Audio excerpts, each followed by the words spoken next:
Miss Shannon from Woodland Park Summer Camp, and I am so excited to be reading you today, The Berenstain Bears Go to Camp. I'd like to thank Stan and Jan Berenstain for allowing me to read this, as well as the library for this fun opportunity. The Berenstain Bears Go to Camp. It was the last day of school and the beginning of vacation, that wonderful time when little bears could sit around doing absolutely nothing.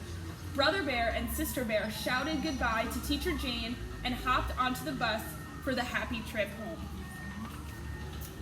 Well, asked Mama Bear after a day or so of vacation, are you enjoying sitting around doing nothing? It's great, said Sister. Absolutely, said Brother. There's just one trouble with it, added Sister. There's nothing to do. Here, take a look at this, said Mom, as she reached for something that had come in the mail. This is what it looked like. Tired of sitting around doing nothing? Come to Grizzly Bob's Day Camp, summer fun for cubs of all ages. Some of the things looked interesting, but Brother wondered what fully supervised meant, and Sister wasn't so sure about that overnight sleep out. It sounded a little bit scary. Where is this camp? Asked Sister. Not far, answered Mama. How will we get there? Brother wanted to know. A bus comes for you in the morning and brings you home in the afternoon. Sounds a little bit like school, said Brother. We'll think about it, said the cubs, and went back to doing nothing. Well, not exactly nothing. They picked a few wildflowers, chased a few butterflies, turned over a few rocks, and really thought about it. Mama, could we try Grizzly Bob's Day Camp just to see if we like it, they asked. Of course, said Mama. A couple of mornings later, Brother and Sister were in camp shorts and t-shirts all ready and waiting when the bus came. It didn't look much like a school bus. And Grizzly Bob didn't look much like Teacher Jane. And the camp didn't look anything like school. Grizzly Bob has built his camp beside a lake at the edge of the forest. There were log buildings, a flagpole flying the camp flag, a big bulletin board with the camp rules. There certainly were a lot of rules. Some interesting paths, a rope in place to swim. There was even a big red canoe. Bob had made name tags for the cubs. You're campmates now, so you better get to know each other, he said. Then he took them on a tour of the camp. There was an office with a desk where he did his paperwork and a first aid corner full of bandages and things for cuts and bruises.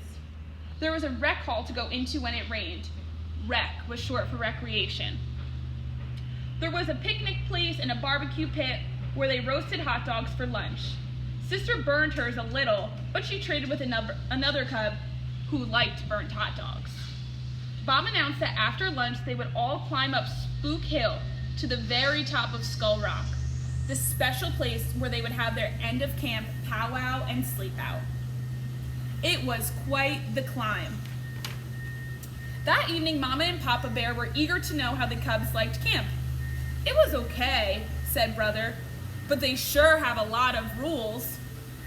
It was all right, agreed Sister. They sure have plenty of bandages and stingy stuff for cuts. But what they were both thinking about was Skull Rock and that end of camp sleep out, especially Sister. The second day was different. Brother had a great day. He passed a swimming test and was allowed to ride in the canoe. Sister didn't have such a good day. She played dodgeball and some of the cubs threw pretty hard. The third day, Sister had fun. She got a star for a birch picture frame she made in arts and crafts, but Brother hurt his knee in the wheelbarrow race. The fourth day, both of them had fun, and every day after that, so much fun that they forgot about Skull Rock and the sleep out. Almost. Papa found the sleeping bags that he and Mama had used on their honeymoon, and when the camp bus came on the morning of the big night, Brother and Sister were ready. Sort of. The climb up Spook Hill wasn't so hard this time, even with backpacks. The Cubs were strong and tough from their summer of camping. Tomorrow would be field day, the last day of camp, when their parents would come to watch their games and contests and see awards given out. But for now, all the Cubs could think about was the big sleep out. It was just beginning to get dark when they reached Skull Rock. Grizzly Bob built a campfire. Then he went into a small cave. When he came out, he was dressed in a beautiful Indian costume. Then the Cubs sat in a semicircle and the powwow began. Bob told them old Indian legends of the great animal spirits, the story of the great grizzly as big as a mountain, the soaring eagle who filled the sky, and the mighty salmon whose colors made the rainbow. As Bob told the old stories, the Cubs could almost see the wonderful creatures in the firelit smoke as it curled up into the night sky. After the powwow, they had cocoa and honey bread. Then they curled up in their sleeping bags, and soon they were all fast asleep. Even Sister.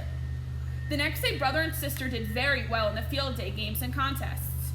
Brother won a trophy for finishing second in the dash, and Sister got medals for the Dead Bears float and for her dead belt. It was almost the end of summer. School would be starting in a few weeks. Well, asked Papa, how did you like camp? It was great, said Brother, hugging his trophy.